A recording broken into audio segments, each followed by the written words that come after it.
ওই নবী টুক টুক টুক টুক টুক টুক করে গিয়ে জিজ্ঞাসা করছে, সাহাবারা গো, তোমরা কি আলোচনা করছো? বলে, ইয়া রাসূলুল্লাহ, ইয়া হাবিবাল্লাহ, নবী গো,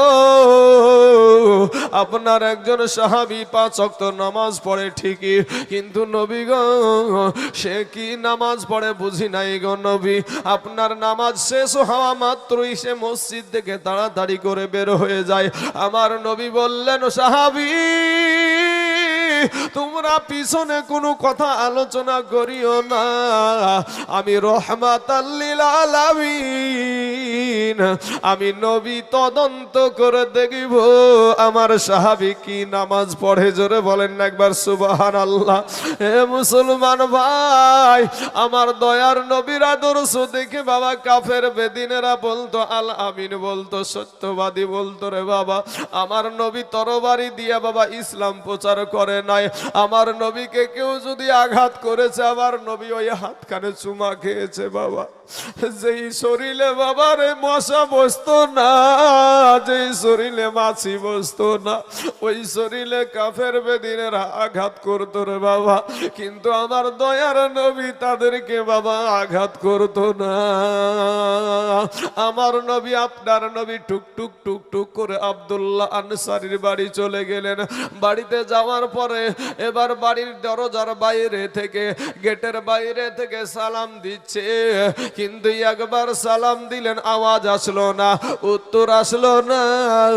আমার রহমাতাল লিল আলামিন দ্বিতীয়বার যখন সালাম দিলেন, দ্বিতীয়বারেও কোনো আওয়াজ আসলো না। তৃতীয়বার সালাম দিলেন বাবা, তৃতীয়বারেও কোনো সালামের উত্তর আসলো না, জবাব আসলো না রে বাবা।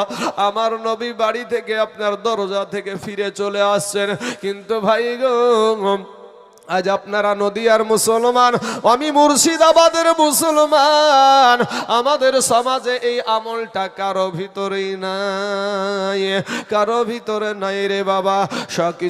কিছু মানুষের হয়তো আছে, বেশির অংশ মানুষ সালাম দেয় না। এবার বাবাজি, এ আব্দুল্লাহ আনসারীর বিবি ছুটে গিয়ে, দৌড়ে গিয়ে আপনার বিবি স্বামীকে ডাক দিয়ে বলছে, প্রাণের স্বামী গো,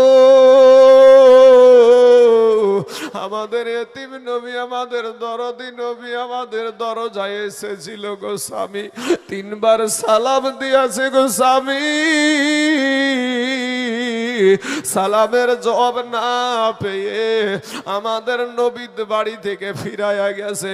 স্বামী গো, আপনি তাড়াতাড়ি করে যান, আজকে যদি আমার নবীর মনে যদি এতটুকু কষ্ট লেগে যায় গো স্বামী, স্বামী গো, আমরা এতদিন 2 স্বামী স্ত্রীতে নামাজ পড়ি, আমাদের নামাজ কোনো কাজে লাগবে না। আব্দুল্লাহ আনসারী ঘর থেকে বেরিয়ে দেখে আমার নবী অনেকটা পথ বাবা চলে গেছে। আব্দুল্লাহ আনসারী দৌড়াতে আরম্ভ করে দিল, দৌড়াতে দৌড়াতে পায়ের আওয়াজ দেখে আমার নবী ফিরে তাকায়ছে। এমন সুমাতে আব্দুল্লাহ আনসারী বলছে, ওয়া আলাইকা সালাম ইয়া রাসূলুল্লাহ। এবার আব্দুল্লাহ আনসারীকে আপনার নবী, আমার নবী বলছেন, ডাক দিয়ে বলে, আব্দুল্লাহ আনসারী রে, ওরে আব্দুল্লাহ আনসারী,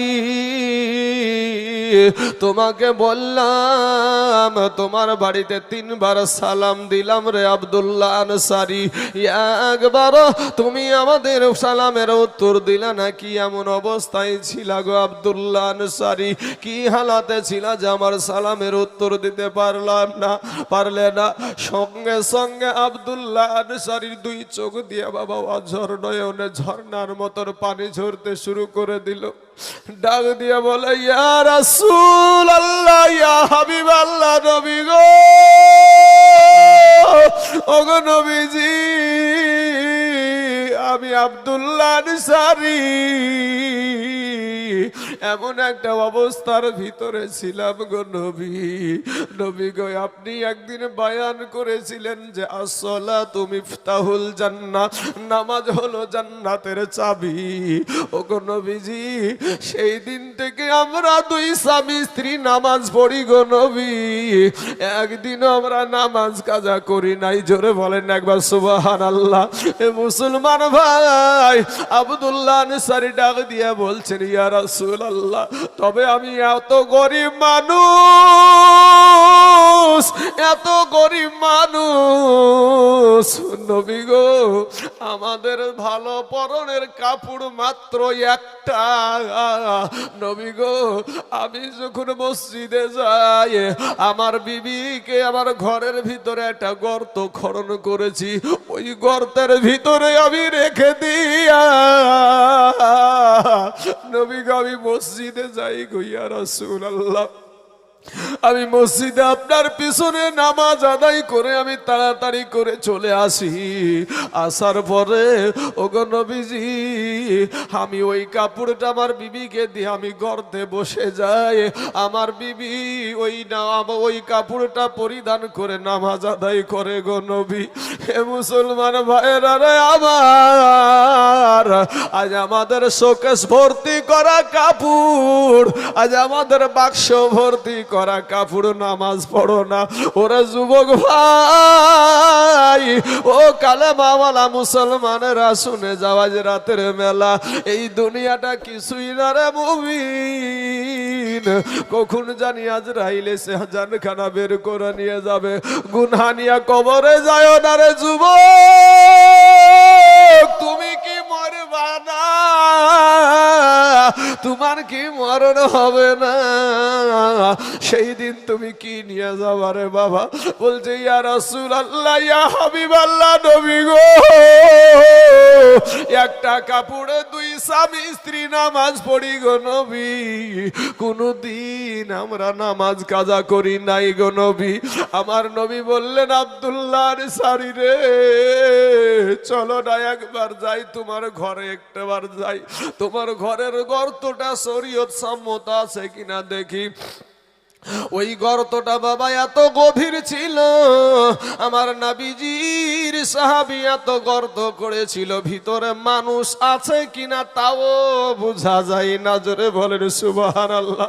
আমার দয়ার নবী, আমার নূর নবী চোখের পানি ছেড়ে দিয়ে বাবা বলছে, আব্দুল্লাহ আনসারী রে, আমি তোমাদের নবী বলে গেলাম গো, তোমাদের স্বামী স্ত্রীর জান্নাতের চাবি আদায় হয়ে গেছে। জোরে বলেন সুবহানাল্লাহ।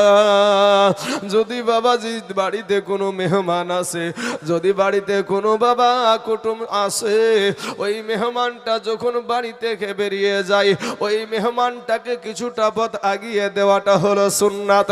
এ মুসলমান, আব্দুল্লাহ আনসারী তখন আমার নবীকে আগাইতে যাচ্ছে রে বাবা। আমাদের দেশে এখনো এটা চালু আছে, কিন্তু বাবা এটা করবে পুরুষেরা, কিন্তু করে দেখবেন সমাজে মহিলারা। যাদেরকে পর্দায় রাখতে বলা হয়েছে তাদেরকে বলছে তুমি যাও, আমি একটু বাড়িতে বসে থাকি।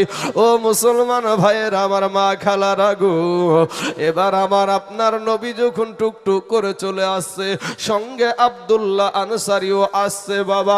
কিছুটা পথ আসার পরে দেখছে আমার নবীর দুই নজর দিয়ে দেখছে রে বাবা, দুইটা ছোট্ট ছোট্ট ছেলে বাবারে একটা খেজুর গাছের সাথে বাঁধা। আমার নবী, আপনার নবী কাউকে বিপদে ফেলে যেতেন না। নবীর আদর্শ কত সুন্দর, আমাদের আদর্শ কত খারাপ রে। আজ আমি তাকায়া দেখি, নজর করে দেখলাম এই হাত দুখানার দিকে তাকায়া দেখি, হাতের দ্বারাই কত গুনাহ। এই চোখের দিকে বিবেকের আদালত দিয়ে চিন্তা করে দেখলাম চোখের দ্বারাই কত গুনাহ। আজকে আমাদের জবান দ্বারা কত গুনাহ। ও মুসলমান যুবকেরা, কি নিয়ে কবরে যাইবারে বাবা? কবর বড় ভয়ানক জায়গা রে মুসলমান। দেখছেন নবী দুইটা সন্তান বা খেজুর গাছে বান্ধা। ইন্দিমিন টাইমে বাবা গো আমার নবী বলছেন, বাবা তোমাদের এই হালাত কেন, তোমাদের এই অবস্থা কিসের কারণে বলো। ওই ছোট ছোট বাচ্চা দুটা চোখের পানি ছেড়ে দিয়া কান্দে আর বলে, ইয়া রাসূলুল্লাহ, ইয়া হাবিবাল্লাহ, নবী গো আমাদের আব্বা জানে এত গরিব মানুষ গো নবী, আজ 3 দিন হয় আমাদের চুলাতে আগুন জ্বলে নাই গো নবী, 3 দিন আমাদের পেটে কোনো খাবার যায় না গো নবী। ইয়া রাসূলুল্লাহ, ক্ষুধার যন্ত্রণা সহ্য করতে না পেরে গো নবী, ক্ষুধার তাড়নায় এই গাছের খেজুর কুড়িয়ে খেয়েছিলাম, এর কারণে এই গাছের যিনি মালিক এক ইহুদি আমাদেরকে গাছের সাথে বেঁধে রেখেছে। দুইটা বাচ্চা কান্দে আর বলে, নবী বলছেন, বাবা তোমাদের আব্বা জানের নাম কি? ছেলে দুটো আরো ফাটিয়ে কাঁদতে শুরু করেছে। ইয়া রাসূলুল্লাহ, ইয়া হাবিবাল্লাহ, নবী গো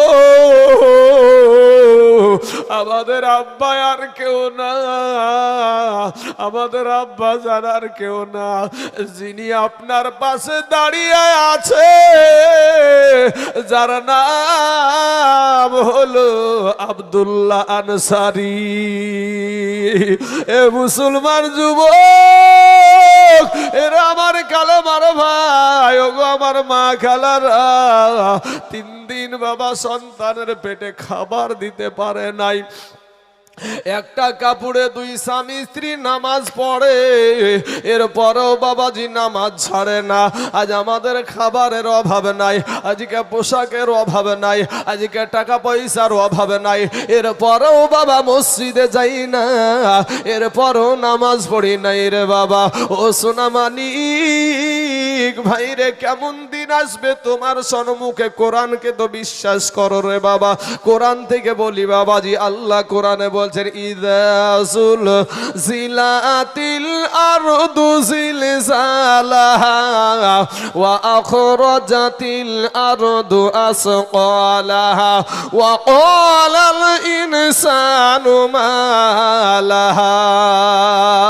আল্লাহ অন্য সূরায় বলছে, আল্লাহাকুমুত তাকাসুর হাত্তা যুরতুমুল মাকাবির কাল্লা সাওফা তা'লামুন সুম্মা কাল্লা সাওফা তা'লামুন।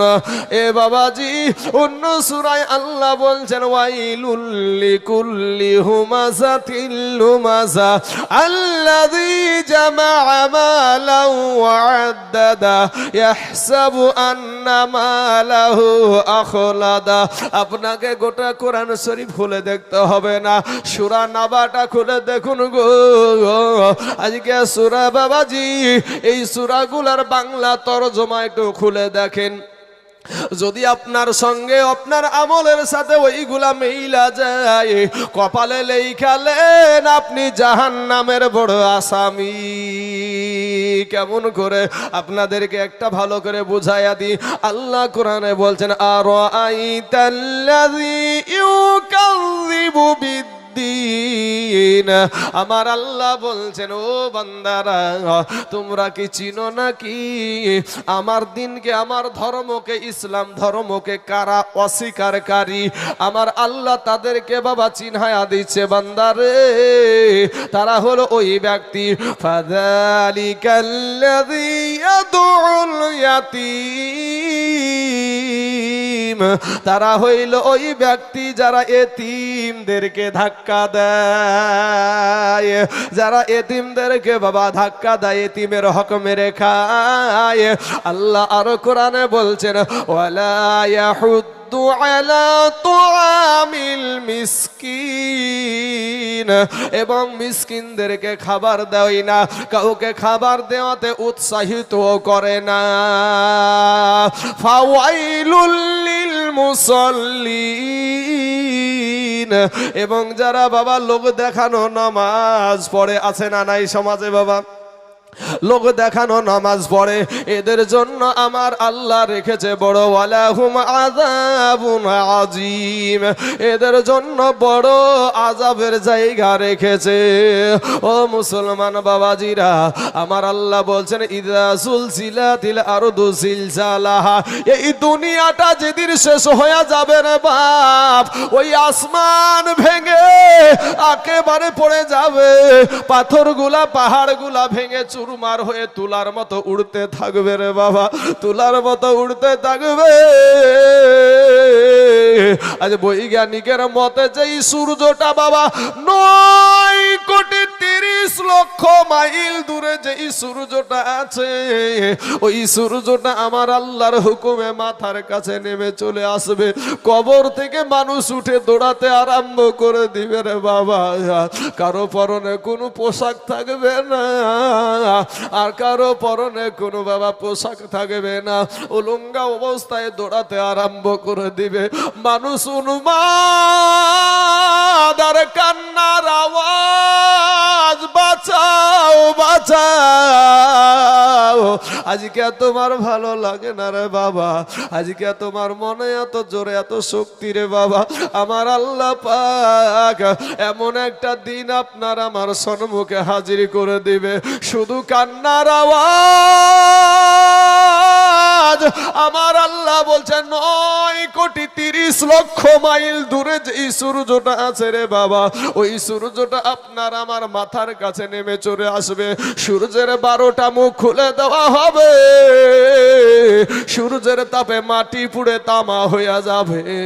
ও মুসলমান, যত আলেম উলামা আছে সব আলেমে তো বলে যে, সব আলেমে বলছে যে মাটি পুড়ে তামা, কেউ তো লোহার কথা বলল না, কেউ তো স্বর্ণের কথা বলল না, কেউ তামার কথা বলল না।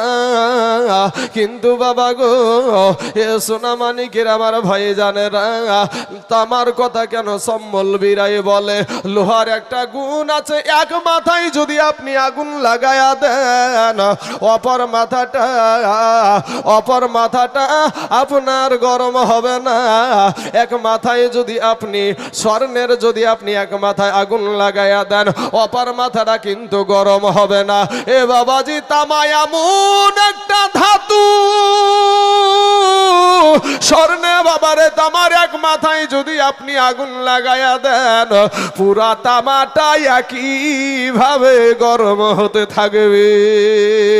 ও মুসলমান বাবাজি, আমার ভাই জানেরা, সারা দুনিয়া চাইছে আজ মসজিদ ভেঙে দাও, আজ সারা দুনিয়া চাইছে মসজিদ ভেঙে দাও, কোরআনকে পুড়িয়ে দাও, ইসলামকে মিটাইয়া দাও। আজকে যতদিন আল্লাহর গোলামেরা আছে, ততদিন পর্যন্ত এই মসজিদ ভেঙে শেষ করতে পারবে না। জোরে বলেন না ইনশাআল্লাহ। ও বাবা গো, আমি আপনাদেরকে এই বয়ানটা শোনাবো বাপ, তবে মাঝখানে আপনাদেরকে একটা কথা বলে যাই। ও মুসলমান, আজকে মসজিদের উন্নতি কল্পে জলসা গো বাবা। আজকে আমি একটা আল্লাহর গোলামকে এই দেশে আমি দেখতে চাই, মাত্র বাবা 5,000 টাকা আল্লাহর ঘর মসজিদের জন্য দান করবেন। কোন আল্লাহর বান্দা আছেন গো, কোন আল্লাহওয়ালা ব্যক্তি আছেন, কোন টাকাওয়ালা ব্যক্তি আছেন আমার মা খালারা? কার জানি আব্বা জান কবরে শুয়ে আছে গো, কার জানি জনম দুঃখিনী মা কবরে শুয়ে আছে, কার জানি শ্বশুর শাশুড়ি কবরে শুয়ে আছে। এ ভাইয়েরা, এ মুসলমানেরা, ভাইরে, তোমাদের কাছে কারো কাছে জোর করে আমরা চাইব না। এ বাবাজি, শোনা যায় যেখানে আদায় করি সেখানে বাবাজি মানুষ উঠতে আরম্ভ করে দেয়। ভাইরে, তুমি যদি না দিতে পারো, জোর করে তোমার কাছে কেউ নিবে না। মসজিদে এই মাদ্রাসা জালসাতে, মসজিদের জালসাতে জোর করে কারো কাছে নেওয়া হয় না। তবে খুশি মনে আল্লাহর ঘর মসজিদের জন্য মাত্র একজন ব্যক্তি 5,000, ইনশাল্লাহ। কোন আল্লাহর বান্দা আমার ডানে বামে সামনে পিছনে বলবেন, হুজুর আমার জান আছে মাল নাই, তবে আমি দিব 5,000 টাকা। সেকেন্দার মোল্লা, সুবহানাল্লাহ সুবহানাল্লাহ, নারে তাকবীর। তাকবীর, নারায়ে রিসালাত। সেকেন্দার মোল্লা ৫,০০০ টাকার দাতা, জোরে বলুন জিন্দাবাদ, সুবহানাল্লাহ সুবহানাল্লাহ। হ্যাঁ বাবাজি আমার সোনা মানিকেরা, নাম্বার ১ হয়ে গেল, নাম্বার ২ একজন হবে না বাপ, একটু দোয়া করবো আল্লাহর কাছে। আপনার মা কবরে শুয়ে আছে, বাবা কবরে শুয়ে আছে গো, কার আজ মায়ের পাগল, কার মা জানি কবর থেকে চাতক পাখির মতো টুকটুক করে তাকায়া থাকে। আমার সন্তান মনে হয় আমার জন্য একটু দোয়া করবে, আমার সন্তান মনে হয় আমার জন্য একটু দান করবে। কোনো আল্লাহর বান্দা হবে না এখানে ভাই? একজন ব্যক্তি আমার আল্লাহর ঘর মসজিদের জন্য মাত্র ৫,০০০ টাকা। আল মসজিদ বাইতুল্লাহ, মসজিদ হলো আল্লাহর ঘর। এ বাবাজি আমার পরে আরেকজন বাবাজি বিখ্যাত পশ্চিম বাংলার জমিনে বিখ্যাত বক্তা পিয়ারুল ইসলাম চিশতি সাহেব আছেন, উনি আসবেন, আপনাদেরকে জবান দ্বারা আওয়াজ শোনাবেন, আপনারা শুনবেন এবং ওটা শুনে আমল করবেন। শোনার নাম ঈমান নয়, মানার নাম হলো ঈমান, মানার নাম হলো ঈমান। বাবাজি নাম্বার ১ হয়ে গেছে, কি নামটা যেন বললেন? সেকেন্দার নামে, হাজি সেকেন্দার নামে দেখো বাবা আমার এখানে আসিয়া ৫,০০০ টাকা দিল মসজিদের লাগিয়া। ইয়োগো আল্লাহ দয়াময়, দয়া যে করিয়া হাজি সাহেবের ৫,০০০ টাকা নাও তুমি কবুল করিয়া। আর যে আশাতে যে নিয়াতে করে গেল দান, কবুল করিয়া নাও গো রহমান। আব্বাজান এমন একজন ব্যক্তি আমার পাশে পেয়েছি, যিনি আমার দয়ার নবী, আমার মায়ার নবী, যেই নবী আমার বাবা কিয়ামতের দিন আপনাকে আমাকে সাফায়াত করে নিবে। আজ এই হাজি সাহেব আমার, আমি জানতাম না এতক্ষণ, এক্ষুনি জানতে পারলাম। আমার সভাপতি বাবজি বলছে যে হাজি সাহেব মানুষ। বাবা রে, যারা নবীর পাগল হয়, যারা নবীর আশিক হয়, তারা নবীর রওজার কাছে গিয়ে ফুপায়া ফুপায়া কাঁদে। এই নবী আমাদের জন্য এত কান্না করেছে, এত কষ্ট করেছে। ও যুবকেরা ভাইরা, সেই নবীকে মুহাব্বত করে আল্লাহর ঘর মসজিদের জন্য মাত্র ৫,০০০ টাকা দেবার মতন কোনো ভাই নাই এখানে, কোনো আল্লাহর বান্দা নাই এখানে। ও মুসলমান যুবকরা, বাবাজি আমার ভাই, কত টাকা ফুরিয়ে যায় গো ভাই, কত স্কুলে, কত কলেজে, কত আপনার ডাক্তারখানায়, কত জায়গাতে ফুরাইয়া দিলেন। বাবাজি কোন দিন জানি আজরাইল চলে আসবে। আপনার মা জননী, কি নাম? শহীরউদ্দিন, সুবহানাল্লাহ, নারায়ে তাকবীর, নারায়ে রিসালাত। শহীরউদ্দিন ভাই আমার ২,০০০ টাকার দাতা, জোরে বলুন জিন্দাবাদ, সুবহানাল্লাহ। আল্লাহ গো, ওই শহীরউদ্দিনের ২,০০০ টাকাকে আল্লাহ তুমি কবুল করে নাও, আল্লাহ হায়াতে দারাজ করে দাও, আল্লাহ রুজি রোজগার তুমি বরকত দান করো, আল্লাহ আসমানি বালা, জামিনি বালা, রুহানি বালা, সমস্ত বালা মুসিবতকে আল্লাহ তুমি দূর করে দাও, আমিন সুম্মা আমিন। এ বাবাজি আল্লাহর ঘর মসজিদ গো বাপ, আল্লাহর ঘর মসজিদ ভাই। এই মসজিদ আল মসজিদ বাইতুল্লাহ, মসজিদ হলো আল্লাহর ঘর। সেই ঘর যদি কেউ বানিয়ে দেয়, আল্লাহ তার জন্য জান্নাতে ঘর বানিয়ে দেয়, জোরে বলেন সুবহানাল্লাহ। কোনো আল্লাহর বান্দা নাই এখানে, একটা মানুষ নাই যে আমি দিব ৫,০০০ টাকা। এসে একটু বলবেন যে হুজুর আমার জান আছে, মাল নাই, তবে আমি এই ৫,০০০ টাকা আমি মসজিদে দিয়ে দিব।